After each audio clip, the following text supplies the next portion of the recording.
Hello dear students, how have you been? Today I have come again with my new video. In my previous video, I discussed 5 of the optional or welfare activities of a state. In this video, I am going to discuss some more optional and welfare activities of a state.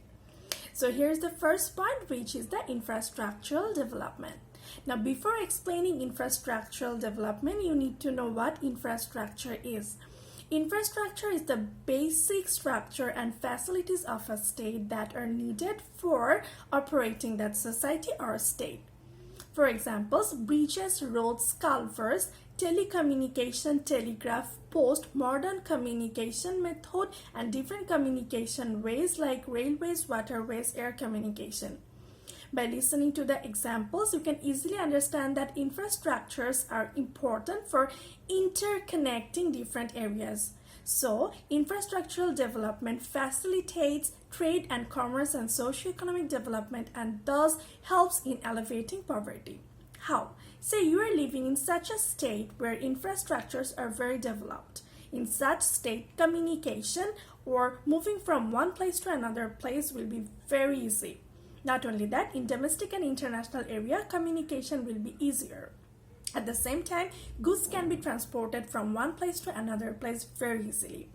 All of this will improve its communication system and improve the industrialization sector of such kind of state, and all of this will result in the alleviation of poverty. We know in present world interconnectivity has increased because present world is now known as global village. So due to network, internet, frequency, this interconnectivity has increased a lot. So using technology or improving technologies in these sectors is one of the very important activities of the state. Now the second point that I'm going to explain now is ensuring harmony or maintaining harmony and unity among the citizens or people of a state. Do you remember about the concept nationalism that you have read in chapter 1, and you also read about it in class 8? So we know nationalism is a unique bond among the people that is based on same culture, history and tradition. So we know unity or unique bond or harmony is very important among the citizens. So it's a duty of the government to maintain that unity. And how a government can do this?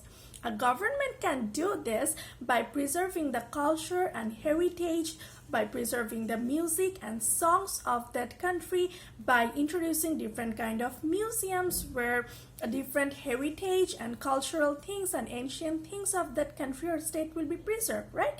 So that the people can go there, the people can know about their history. The government should also introduce different kind of cultural programs that will show or let the people or citizens know about their own culture, and that will increase their patriotism.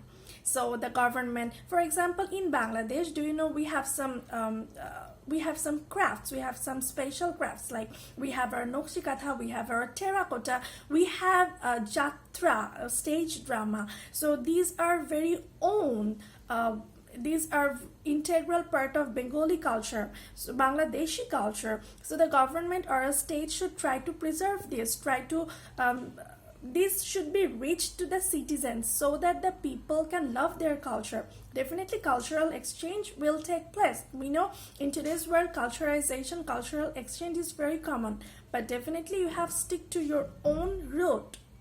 You can take the elements from other culture, but definitely by not changing your own culture. And the government should always try to ensure this, to preserve its own culture, and thus the government should maintain harmony and unity among the people. Because whenever these history, culture, traditions are preserved, it will create a unique bond among the people or the citizens, and thus their unity and harmony will be maintained. Another important optional activity is for the government is to introduce or to arrange for healthy recreational facilities for its citizens. Now, why this is important? Let me tell you, all of us always think about our physical health, but according to the psychologists, the mental health is also very important, and that's why a government or a state should arrange for park, playground, and different kind of healthy recreational activities, should establish gardens for the mental health of its citizens.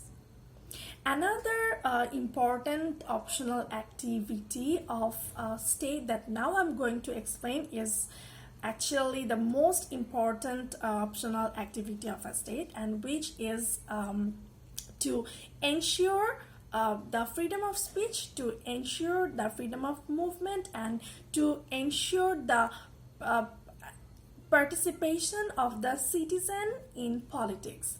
Now, by this, the government should defend the independence and rights of its people or of its citizens. Now, why this is important? In democracy, we know in present world most of the countries are democratic country, and it's a promise of democracy that it will preserve our freedom of speech, it will preserve our freedom of movement, and it will assure our participation in decision making process. So the government should ensure all this. The government should always arrange a free, fair, and neutral election. The government should ensure that people can participate in political activities, people can introduce their own political party organizations. At the same time, the government should ensure the rights of the minorities, the rights of the ethnic group of people. The government should try, or the state should try, to help the refugees. See, now Rohingyas are staying there, and Bangladesh government has been helping the Rohingyas. Similarly, we know during our liberation war, so many people took shelter in India as refugees, and Indian government helped us. So this is not any mandatory activity of any state, but if the states of the world do it, that will definitely make the world a better place to live in. So thus, these are very important optional activity of a state. Now in this video I will not discuss any more point. I have some more optional activities of the state, but I will discuss those points in my next video. Till then, take care, stay well, and stay safe.